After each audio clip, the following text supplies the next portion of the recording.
Pakistan cricket team के लिए coaching के लिए south African batsman Gary Kristen को जो है वो अप्रोच किया जा रहा है, जो माजी के अंदर साउथ अफ्रीका और इंडिया की कोचिंग भी कर चुके हैं। बाकी इसके अलावा आईपीएल के अंदर भी जो है वो कोचिंग के फराइज सर अंजाम दे रहे हैं इस वक्त भी।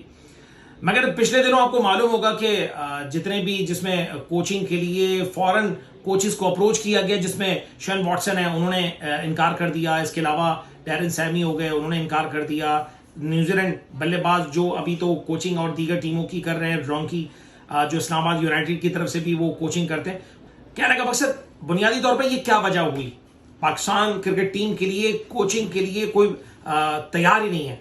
ये तो जिस तरीके से जैसे कहते हैं ना, पेटी भाई जो होते हैं आपस में, अगर एक के साथ अगर गलत हुआ है तो दूसरे को बोल देता है कि यार तुम मत करना, तो ये उसका साथ देते हैं। यानी मिकी आर्थर को आपको मालूम होगा कि जिस तरीके से पाकिस्तान क्रिकेट टीम के माजी के गलत फैसले की वजह से, पीसीबी के जो गलत फैसले की वजह से हमें इन सारी चीजों का जो है हमें सामना करना पड़ रहा है। मिकी आर्थर वीडियो लिंक के जरिए वो कोचिंग कर रहे थे। देखिए, ये भी मैं मानता हूं कि ये पाकिस्तानी जो खिलाड़ी हैं, इनको कोई कोच जो है वो बल्ला पकड़ना नहीं सिखाएगा, बल्कि टेक्निक सिखाएगा, उनको प्लानिंग बताएगा, एग्जीक्यूट कैसे करना है। मैदान के अंदर तो खिलाड़ी को खेलना होता है। मगर आज जिस तरीके से हम फॉरेन कोचेस के पीछे हम भागते जा रहे हैं और लाइन में लग रहे हैं, और इसके पीछे क्या वजूहत बनी, इतनी जलालत, इतनी दुर्गत बन रही है। हालांकि पैसे देके कोचिंग के लिए बुलाया जाता है, मगर मसला ये कि कोचिंग का भी बड़ा मसला ये है कि खिलाड़ी अगर गलत खेलता है तो कोच की वाट लगती है। मगर कोच की वाट क्यों ना लगे, लाखों रुपया हर माह की, यानी 30-30, 40-40, 50-50, 60-60, 70-70 लाख रुपए कोचिंग के लेते हैं, और यहां पर पाकिस्तान के अंदर आके मुख्तसर वक्त के लिए पे मजे लूटते हैं। और पाकिस्तान टीम की कोचिंग करना कोई मामूली बात नहीं है, ये एक बहुत बड़े एजाज की बात है। मगर अगर कोई खिलाड़ी अगर सही से एग्जीक्यूट नहीं कर पा रहा, या खेल नहीं पा रहा, या अगर परफॉर्मेंस बेस के ऊपर अगर कोच सही रिजल्ट नहीं दे पा रहा, तो नतीजा तो ऐसा ही निकलेगा। अच्छा, इस बिना के ऊपर आप देख लें, अगर कंपैरिजन की बात करते हैं तो दीगर लीगों के अंदर फॉरेन कोचेज हैं, मगर इसके अलावा इंटरनेशनल टीमों के लिए उनके पास अपने लोकल, जैसे कंपैरिजन करने की बात करते हैं, हमारा पड़ोसी मुल्क इंडिया, उसका जो लोकल कोच यानी राहुल द्रविड़, वो कितने वक्तों से वो अपनी टीम के कोच हैं।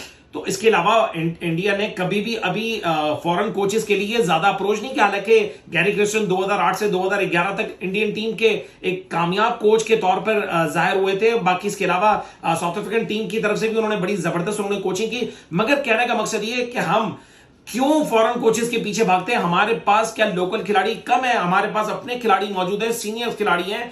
हमें सिर्फ टेक्निक्स बतानी है, हमें एग्जीक्यूट करना उन खिलाड़ियों को है। बेसिकली हम लोग गलत वे में जा रहे हैं, और जिसका नुकसान हमें पाकिस्तान क्रिकेट के तौर पर, हमें दीगर जो जगहों पर दुनिया भर में हमें जगहसाई होती है। इसके बारे में जरूर सोचना चाहिए। पीसीबी मुझे उम्मीद है कि इसके ऊपर खास तवज्जो रख रहा होगा। हमें अब मेरे ख्याल से बल्कि पाकिस्तान के जितने भी क्रिकेट शायकीन है, वो ये समझते हैं कि हमें अब फॉरेन कोचेस के बुखार से बाहर निकलना चाहिए। और अब हमारे अपने पास जो टैलेंट मौजूद है, हमारे पास गली कूचों में जो नेचुरल टैलेंट जो लेकर आता है, वो लोकल खिलाड़ी लेकर आए। जावेद मियांदाद जैसा खिलाड़ी था, वो गली कूचों में खेलते हुए बल्लेबाज वो लेकर आए, जो आज पाकिस्तान टीम का नाम रोशन करके उनके बड़े बड़े नाम बन चुके हैं कई जगहों पर। यूनुस खान, हमारे पास बड़े बड़े नाम है। हमने अगर चीफ सेलेक्टर अगर मोहम्मद यूसुफ को बनाया, तो भाई बहुत जगहों पर हम लोगों ने कई जगहों पर नुकसान किया अपने तौर पर भी। देखें, हमें इन सारी चीजों से, माजी से सबक सीखना पड़ेगा। और कोच भी जो है,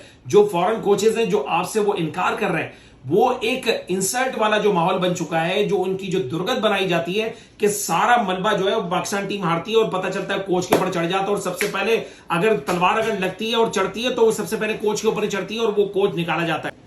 हमारे गोरी चमड़ी के जो कोच होते हैं ना, उसकी मिसाल पाकिस्तानी आवाम के सामने, या पाकिस्तानी यानी पीसीबी के सामने, या क्रिकेट बोर्ड के सामने ऐसी है कि कोचेस, जो फॉरेन कोचेस हैं, वो ये कहते हैं कि नशा तो ये करते हैं और नचाते ये हमारे को पूरी रात हमें। तो हमें इसके ऊपर थोड़ा सा तवज्जो देनी, और उम्मीद है खास फोकस किया जाएगा। और मुझे पता है कि आप पाकिस्तान क्रिकेट को बेहतर करेंगे। उम्मीद है कि इसके ऊपर कुछ ज्यादा तवज्जो दी जाएगी। Thank you very much. अपना बहुत ज्यादा ख्याल रखिएगा।